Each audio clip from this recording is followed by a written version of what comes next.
how should I send mix notes for mix revisions? Now, what we mean by this is when we finish a mix, we'll send it back to the client. The client will then listen to the mix. They'll then make a list of revisions that they may want to make. We'll then discuss these revisions, make the revisions, send the track back. We'll go through a cycle of multiple revisions if required until we get to the point where we are all happy with the mix, and then we can take it forward to mastering. But the thing with it is how you should send those revisions across. Now, I get this a lot, and someone will say to me, right, can we have the lead vocal in the chorus up? Now, okay, it may be very apparent to you where the chorus is. It may make perfect sense. You know exactly where the chorus is. You made the song. You know the song. You know exactly where those choruses are. Engineers, on the other hand, we don't know 100%. We can interpret what the chorus is. We can say, right, some songs, it's very clear where the chorus is. You can see chorus. Sometimes the stem is called lead vocal chorus. Brilliant. We know exactly what the chorus is there. But sometimes it will be a full length stem. Let's say a stem, 3 minutes long, full length of the song. And they'll say, right, can we bring the lead vocal up in the chorus? And that makes sense to you. But to us, we have to then listen through for that 3 minute duration and go, right, chorus starts there, ends there. Right, let's listen again. Is there another chorus? We could miss a chorus. It might not be as noticeable to us as it is to you. So what you do is you say, can we have the lead vocal up, say 2 dB, around 2 dB, give it a bit more presence, from 1 minute 15 to 1 minute 33. Everybody's on the same page there. Everybody knows from 1 minute 15, 1 minute 33, that's the chorus, it needs to go up. The second chorus is 2 minutes 18 to 2 minutes 45. That chorus needs to come up. Now, the other thing to mention is when you're kind of trying to get across your revisions, always give the stem name. Now, the reason I say this is because I get this a lot, right? Where someone will send a revision over and they'll say, right, okay, the synth, bring that down a couple of dB. Do that. Right, okay, the synth. Right. And I look at the stems and I go, is there one called the synth or just synth? And no, there's not. So what is that referring to? The synth. Right, okay. There's 6 synths in this song. This makes perfect sense. This is the thing, is it makes perfect sense to you. And you know what you're talking about. But we can't read minds. We don't know what the synth is. We know it as, right, there's 6, 7 synths in this song. Which one is the synth? We don't know. So what you can do, and this is what some people do, is they go the synth at 1 minute 20. Okay, now there's 3 synths playing at 1 minute 20. Which of the 3 is it? So the best thing to do is to go the synth titled blah de blah, synth 1, down 1 dB, whatever. Now we know 100% that it is synth 1 that we're talking about now, and that's the sound that we're editing. So it's basically a case of just giving the engineer as much kind of description and information as possible. Now, like I said before, is you know what you're talking about, right? But it's not. It doesn't always make sense to the engineer when they're reading it through.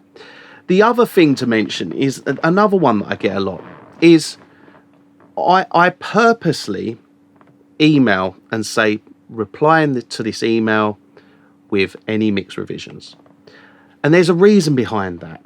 And that's because it's all in writing. I have it all in detailed writing all the way down this page. And I can put it up on one of the screens here whilst I'm mixing, look at it and go, right, okay, that one, do that edit. That one, do that edit. Right, very, very simple process. Now, what I get a lot is I'll get a phone call and I'll have someone telling me all the revisions over the phone.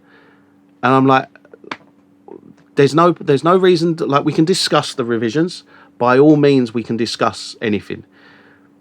But to actually, you have to put it in writing. It has to be put into writing. If there's something that you can't quite get across in writing, by all means, pick up the phone. Let's talk about it.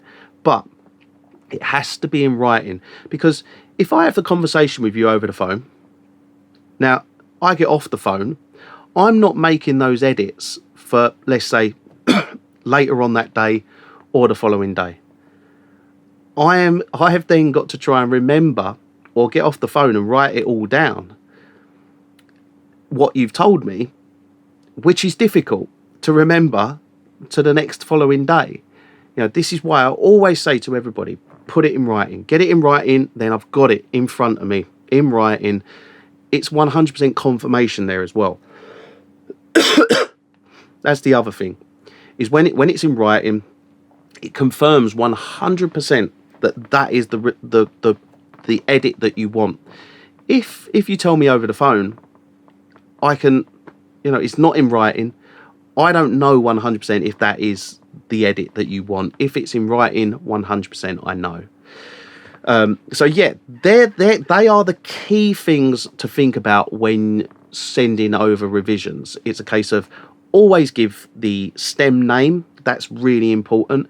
Put everything in writing. What else was there? Be as descriptive as possible. We're not mind readers, so give us the timestamps or the bar, things like that. Also, if you give us the bar, like if you want to go and say from bar 16 to 32, for instance, brilliant. Also supply the BPM. It just makes life easier, because if you've supplied us BPM, we're putting the BPM into the DAW and we're working to a BPM. Now, when you say bar 16, bang on, lines up. I mean, we can obviously work out the BPM if you do want to give the BPM or the bar structure, whatever. But it's all just things that just make our life easier, which ultimately makes your life easier. And it's all just easier for everybody, because I'm 100% on the same page as you. Now, the other one last thing I will mention before ending this video is basically, now when we do the revisions, so all our mixing services, they have 3 revisions you can make. So you can make 3 revisions included in the price. After that, we charge per revision.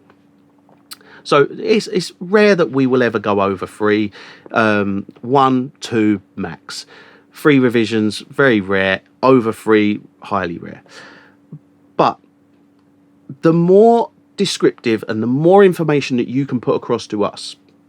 So if you do say, the stem name, give as much information across, we know 100% what to do. So we make the right revision, and it doesn't eat into your revisions. So you've got 3 revisions, and if you say, oh yeah, that stem, put that up, but you made a mistake, it's not that stem, it's a different stem, or you didn't say a stem name, and we had to interpret what stem you were on about, and we get the wrong stem, and it's highly likely, if you're not given the stem name, and it's almost guesswork between certain stems, we then don't 100% know what stem it is that's got to be edited. So then when we send it back, it might be, oh, you've done the wrong stem. Well, that's because you didn't say what stem it was, and we've had to interpret that.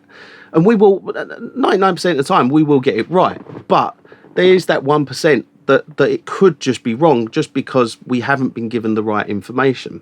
So what we're saying here is, get it right, and it doesn't eat into your stem count. It doesn't eat into your revision count, rather.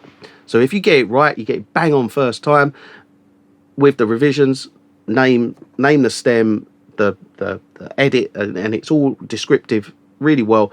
We can then make those edits perfectly exactly how you want. Then that's one revision. Brilliant. Straight on to mastering. It doesn't waste anybody's time. It doesn't mean that it eats into your revisions. Ultimately, you get your mix back and you get your master back quicker. So there's a few little reasons and little tips as to how to get your revisions bang on so that we know what you're on about. Because bear in mind, we are not mind readers.